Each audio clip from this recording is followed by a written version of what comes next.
3, 2, 1.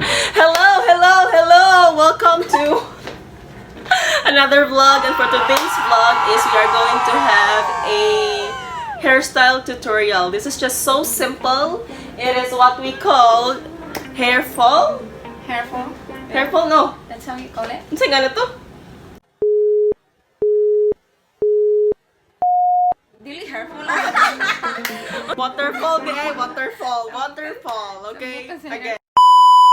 Hello! This is a waterfall hairstyle tutorial. And I have here with me my model. Yeah, so look at her hair. So I'm going to show you how to style. Oh. Unsaon paghimo sa waterfall. Okay? Okay, so first things first, you have to kuha ka gamay. Just like this, and then you divide this into 3 sections. 3 sections. 1, 2, 3. Nakani is over sa middle. Just murag first is murag regular braid ra gud siya. Like that. Oh, di ba na-cross na siya. Klaro ba? I don't know if klaro siya, no? Pero that kani. So this one you have to get another one here.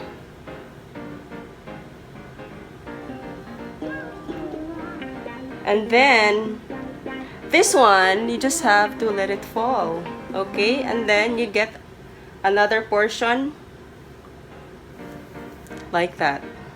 And then again get another one here. And then instead of this one imong i-join, so imo nini siyang let it fall, leave. Oh, okay? That's why it's called waterfall. Yes, and then get another one from behind. And then just repeat the whole process. And trust the process. And then trust the process. You have to trust the process, and then leave, and then get a new one. So, mali mag-tutorial na mag-English, no? Yeah, leave. Yeah. And then get another from behind. Sometimes you don't know which word to use. Yes. Even if it sounds very simple. Yes, I know, right? I feel you. Yeah. I feel the same when I do my And then do like that. Oh, see? See that? Can you see it, guys? Oh, and then here in the middle, we have to stop right here.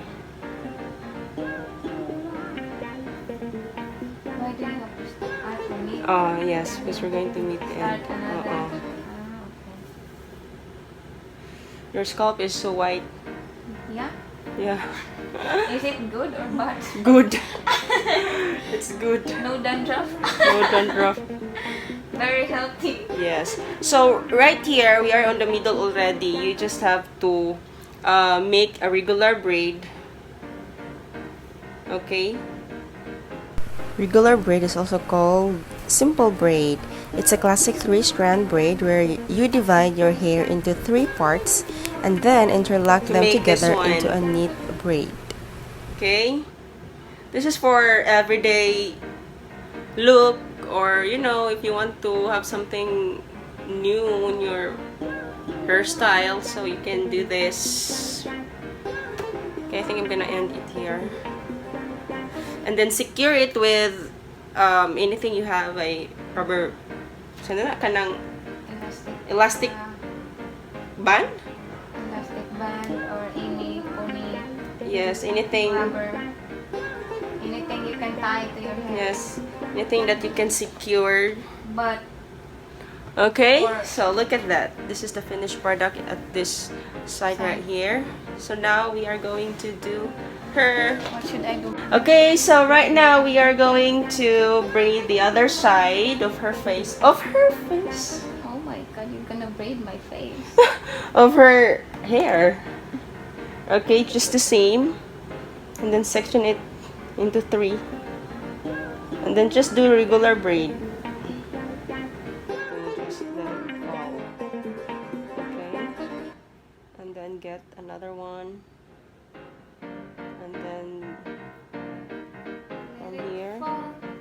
let it fall. Oh, sorry.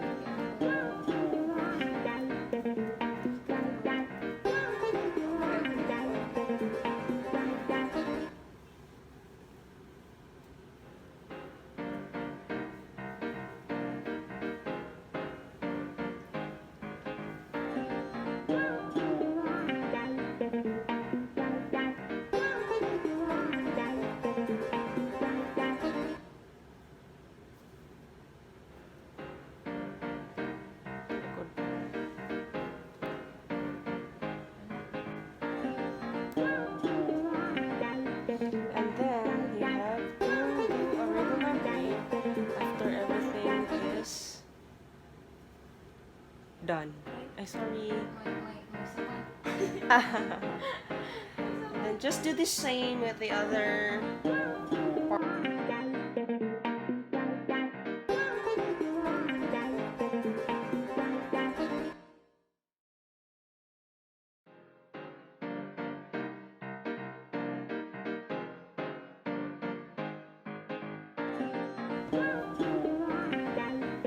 And we're done. So simple, right? So you can also do it. Wow.